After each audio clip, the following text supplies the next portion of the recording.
So in life, there are moments when you stop and ask yourself, how did I get here?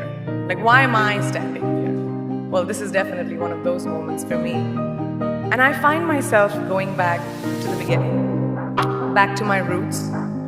I was born to incredible parents, amazing parents who served as doctors in the Indian Army. I was the firstborn. And as far back as I can remember, I made my parents very proud and happy 99% of the time. Okay, slight exaggerations of personal achievements are allowed from time to time, don't you think? My brother was born a few years later, and even then, nothing changed for me. We were both given equal opportunities, and I want to emphasize this. I want to really emphasize this for you because I don't think a lot of people might understand that being equal might seem very normal. But where I come from, India, and a lot of developing countries around the world, more often than not, this is an exception. It's actually a privilege. My first experience of the glaring disparity between boys and girls came at a very, very young age. I grew up in a middle-class family with extremely philanthropic parents who constantly reminded me and my brother how lucky we were and how giving back to those who were less fortunate was not a choice. It was a way of life. Simple.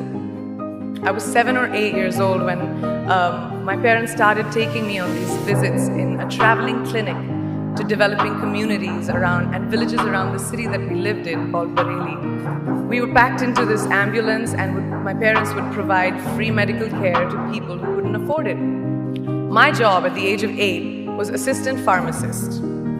So I would count all the medicines, put them in an envelope and give it out to patients, and I really took my job very seriously. Very seriously.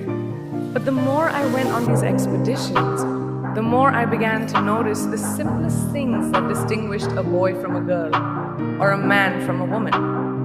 For example, girls were pulled out of school when they hit puberty because they were considered ready for marriage and babies. That's 12 and 13, while boys still enjoyed their childhood. Or basic human rights such as healthcare were denied just because they were women.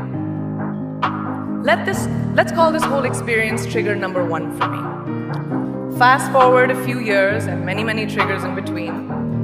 Like a producer-director, for example, early on in my career, I must have been about 18 or 19, telling me that if I didn't agree to the ridiculous terms or painfully low salary in his movie, that he would just replace me. Because girls are replaceable in the entertainment business. That was a memorable one. Made me decide to make myself irreplaceable.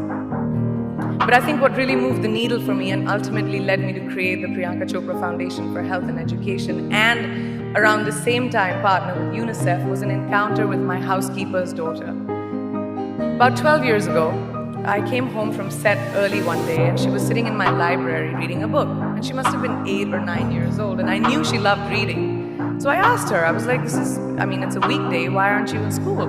And she said, oh, I don't go to school anymore.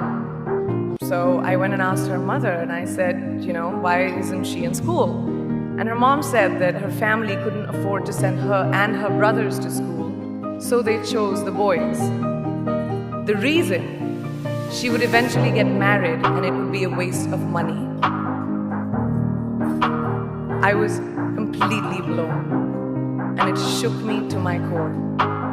Eventually, I decided to cover the cost of her education so that she could continue to learn, because education is a basic human right.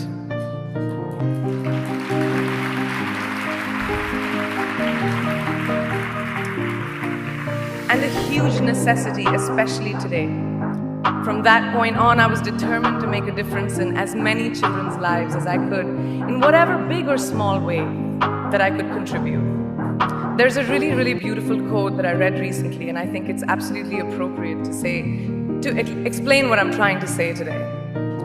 The hand that rocks the cradle, the procreator, the mother of tomorrow, a woman shapes the destiny of civilization.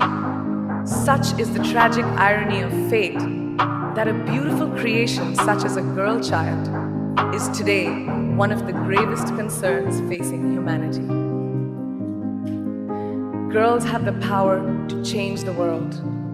It is a fact, and yet today, girls are more likely than boys never to set foot in a classroom, despite of all the efforts and progress made over the last 2 decades. I'm just going to give you a stat, more than 15 million girls of primary school age will never learn how to read or write, compared to 10 million boys. Primary school, it's the beginning of our future.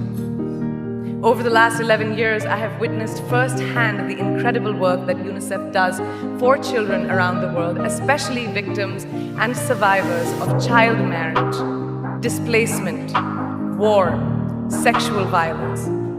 But there is still so much work to do. And for me, that is the fuel to my fire.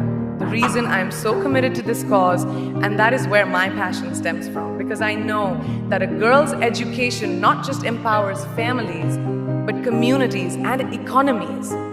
A result of her education, we all do better. It's just as simple as that.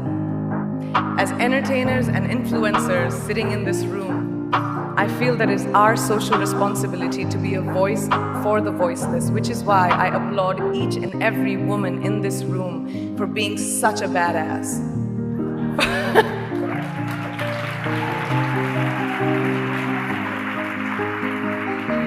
For using your platform and your voice to contribute to change, and for ensuring that there is not even one lost generation as long as we are alive.